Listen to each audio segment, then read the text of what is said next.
അപ്പം ഏത് അവയവത്തെയാണ് ഇത് ബാധിക്കുന്നത് എന്നുള്ളതിനനുസരിച്ചിരിക്കും ഏത് ലക്ഷണമാണ് ഇത് പ്രകടിപ്പിക്കുക എന്നുള്ളത്. ഉദാഹരണത്തിന് അന്നനാളം എന്ന് പറയുന്നത് ഒരു നാളിയാണ്, ചെറിയ ഡയാമീറ്റർ മാത്രമുള്ള ഒരു കുഴൽ മാതിരിയുള്ളൊരു അവയവമാണ്.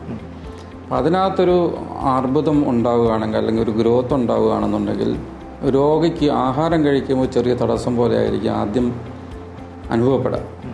പക്ഷേ ആ ഗ്രോത്ത് വലുതാവുമ്പോഴത്തേക്ക് ഉമിനീര് പോലും ഇറക്കാൻ പറ്റാവുന്ന ഒരവസ്ഥ ഉണ്ടാകാം ഭാവിയിൽ. അപ്പോൾ അത് മറ്റ് ഭാഗങ്ങളിലോട്ട് പുറകിലോട്ട് വ്യാപിക്കുകയാണെന്നുണ്ടെങ്കിൽ അത് നട്ടലിലോട്ടായിരിക്കും വ്യാപിക്കാൻ സാധ്യത കൂടുതൽ. അങ്ങനെ ഉണ്ടെങ്കിൽ ബാക്ക് പെയിൻ ആയിട്ടായിരിക്കാം ഉണ്ടാകുന്നത്. ആഹാരം ഇറങ്ങിപ്പോകാതെ ഛർദ്ദിച്ച് അത് പുറത്ത് കളയും. ചിലവർക്ക് ഛർദ്ദിക്കുമ്പോൾ അതിനോടൊപ്പം തന്നെ രക്തം ഉണ്ടാകും. കാരണം